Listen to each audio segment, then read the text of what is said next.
Hello and welcome back. If you're new, I'm Deirdre and today is my no fuss zone cleaning in my zone 3, which is my bedroom, and my study, which is next door. And to be honest, today I probably will do some quick cleaning here in the bedroom, but mostly there are a couple of little jobs that I just have been putting off doing. So I want to do those as well.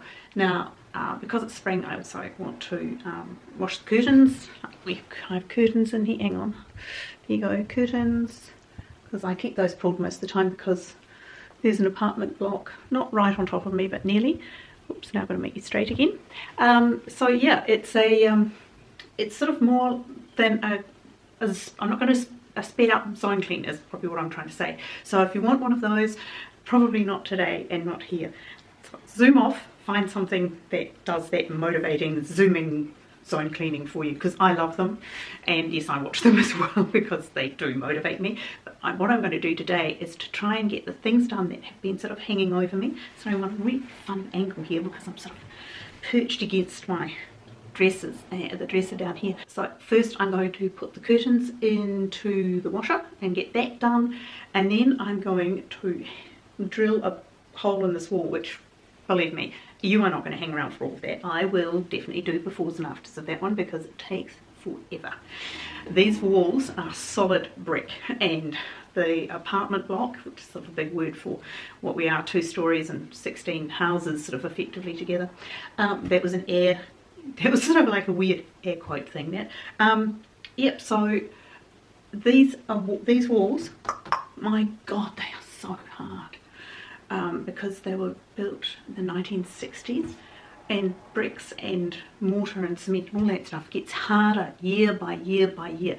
This is like drilling into granite anyway, and plus it's really messy. So I'm going to do that without you having to watch all of it. And then I'm going to see how it goes, but I'm going to chop off the legs of my bedside tables. Well, not all of them, but down to a little bit. I'll show you. I've got the bed stripped and I'm washing the things, and of course I end up with a big pile of cords. Anybody else do this? Now, see how high it is against where the mattress is, and I don't have a lot of room to play with, but if I take them down by even, I don't know, a few centimetres, it's going to make a difference visually because they feel really high, and yet I need them to be solid because I love my lamps. I've had these forever, and gee, the most inelegant little what is it, diffuser, essential oil diffuser that I use at night. Haven't put that away yet.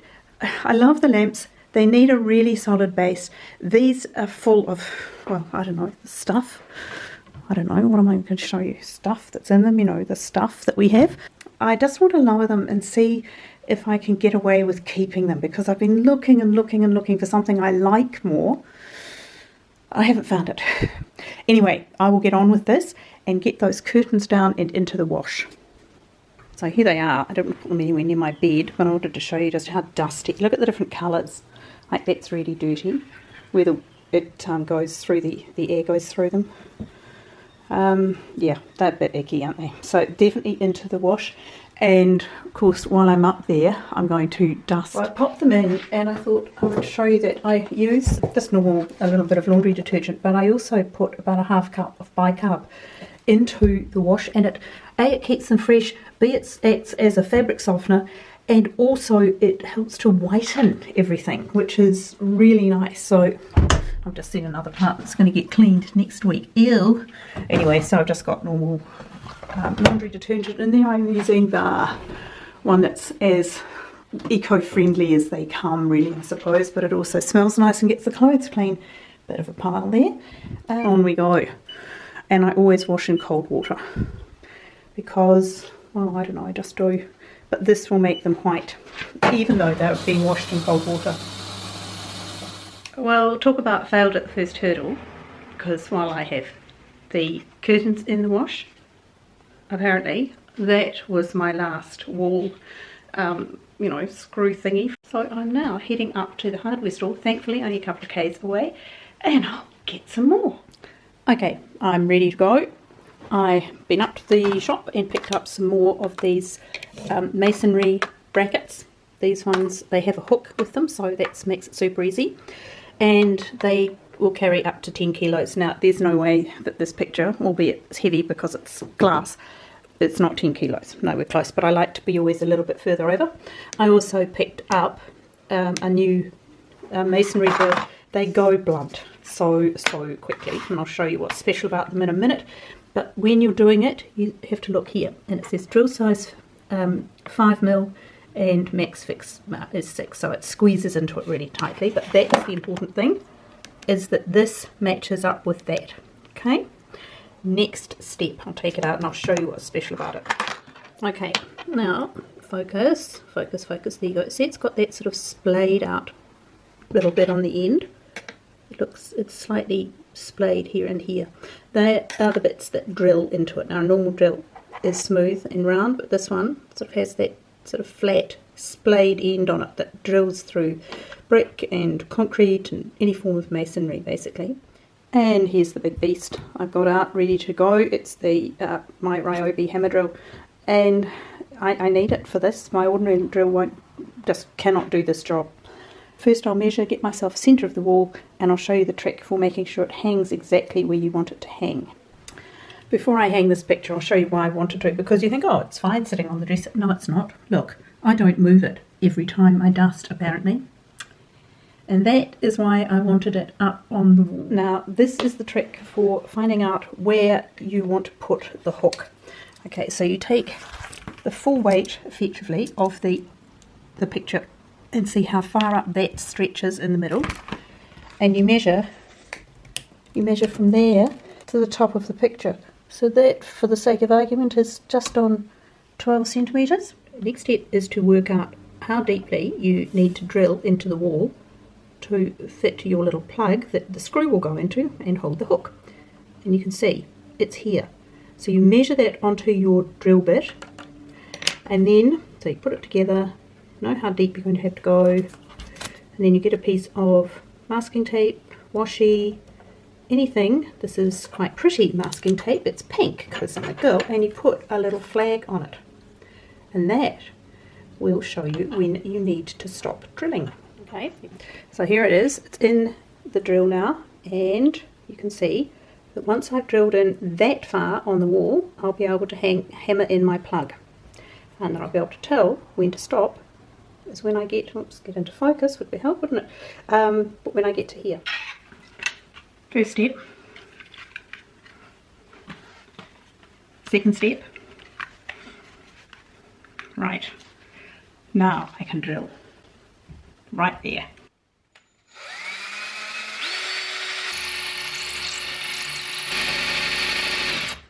And just tap that in, like so. Easy. Now, you thread that through first, get that in, swap out the drill bit for a screwdriver, in this case a Phillips head,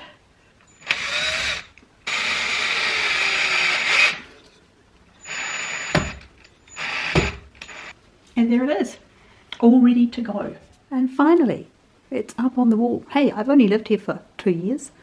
Well, to be fair, I didn't know where I wanted it for a while, but it's been leaning there for quite some time.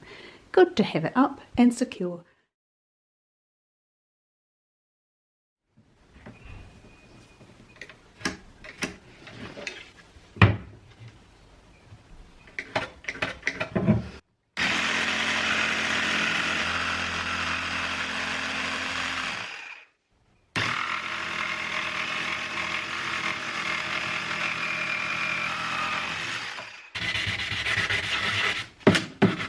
Now, while you saw me using my jigsaw, you didn't see me talking about any safety features. Obviously, I had my safety glasses on over my normal glasses, and I had my good old trusty noise-cancelling headphones on. Now, I've already dropped the battery out because that's the first thing I do safety-wise. As soon as I stopped using it, yep, battery comes out. Now, this blade, watch, ping, it's a little spring, there we are, a little spring-loaded blade. And these are universal blades that work with the Ryobi. And what I didn't discuss with you though was that when you're using a jigsaw, you'll have to select the sort of blade that you want to cut with. Now, there are various sorts of things. If you're cutting metal, if you're cutting laminate, for example, this one's got a reverse, see the teeth on it go the opposite way from normal, they go facing down. That's for cutting laminate, and the number of teeth is written on, teeth per inch. So I used one that was 20 teeth per inch, and that gives a very fine cut, and right through to the coarse cuts that are super fast, down to the very fine cuts, which is obviously what I wanted for this. And this little skinny one is a scroll saw, so you can do tight corners with your jigsaw when you're using that one. So there we are, a tiny lesson on using a jigsaw. And finally, I have finished everything for today. Now this is sort of the first part of my zone that includes my bedroom, obviously this one, and the study. And in here, it wasn't a lot of cleaning, just normal vacuuming, dusting, but because of that, I did also just lower those, and they look a bit odd, but now at least I will use them. Not sure what I think about them, but they're better height. They no longer are as dominant, and they probably look a bit truncated, but I'm fine with that as long as, you know, they do the job, really. And for the first time in a long time, I actually have things hanging on the wall, which it's no longer just balanced down here, which is a big plus. And I've washed and ironed the curtains, and everything's fresh and clean and dusted. So that is a nice sort of semi-spring clean, but also get a few jobs done type of zone cleaning.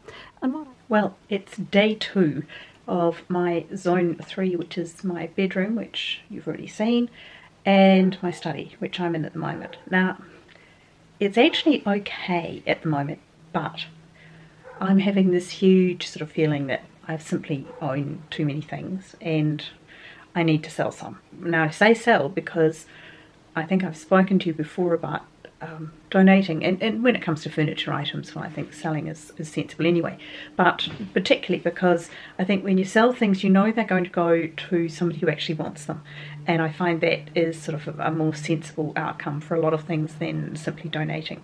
However, if I have to, I'll just donate them to, you know, to one of the local groups that sets up houses for people, and that's an option for me as well. But just let me show you what I'm talking about, and I'm going to go through it, and I'm going to only really deal with a couple of things today because it's pretty clean and tidy. So here's my study sort of as it is at the moment, and it's got some things that belong to my son, like a couple of his prints. I've got my ring light for when it's really dark and I'm shooting. Now, I mean, yes, it'd be nice if I could put them somewhere else, but I can't. I don't have anywhere else. I don't have a garage, I don't have an attic. Everything I own has to be in the house. So this is what I want to deal with. This is the bookcase I'll need to get rid of, because I did have shoes on it, but I've managed to fit them all into the wardrobe without an issue. Then there's this, which is sort of one of those IKEA storage units, and I really just want to be able to get rid of it. Now, in order to get rid of it, I have to go through everything that's there, and I have to transfer it somehow into here, which means I've got to sort of compact everything that's in here. So first step will, of course, be to take everything out and just see what it is that I've got in them.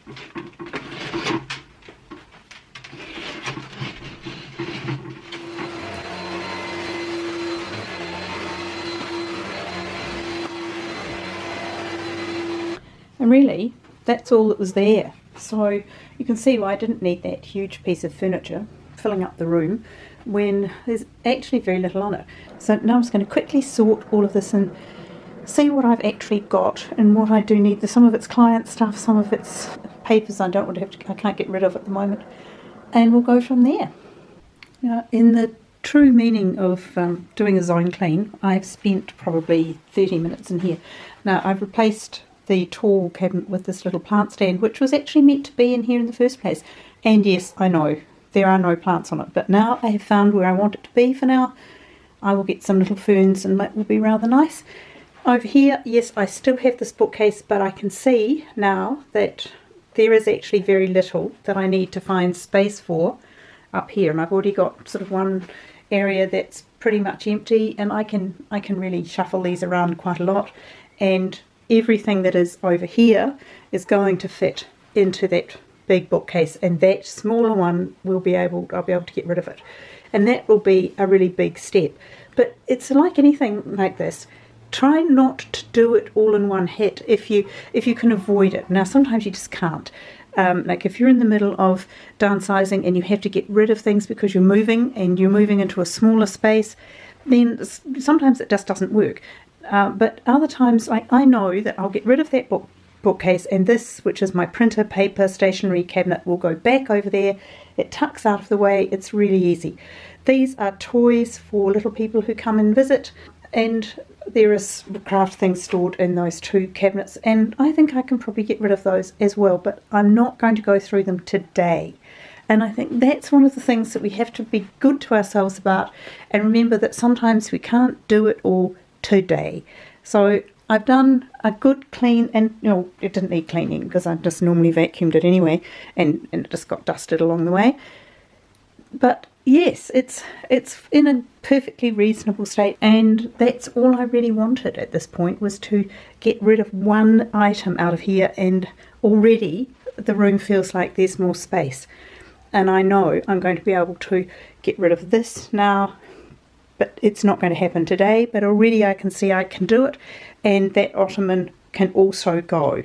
So you see, little by little, sometimes that's the way to do it. And as I go, I'm tossing out things, but not a lot. Not a lot has to be got rid of. It's more that I need to know what I've got, where it is, and is it stored so that I can get access to it when I need it. And that's all there is that I'm going to do this month in Zone 3. Of course, each week it will get dusted and vacuumed, but that's just the normal tidying as you go along. So that's everything done for now. Next week, obviously, it'll be in my living dining room. I might even try to start that this week because I want to wash all of the curtains because, it's sort of spring cleaning for me as well. And I'll also have to clean all those windows. So I'll see if I can get started because I really do want to do all of those. But apart from that, it's a matter of just vacuuming, dusting, and I'd like to put conditioner on my leather sofa. That's going to be sort of what I do next week. I hope that if you enjoy sort of having a no-fuss way of going about zone cleaning, I hope that this helps in some way and that you'll join me, and whatever you're doing, I hope you're having a lovely time, and I'll see you in the next one. Bye.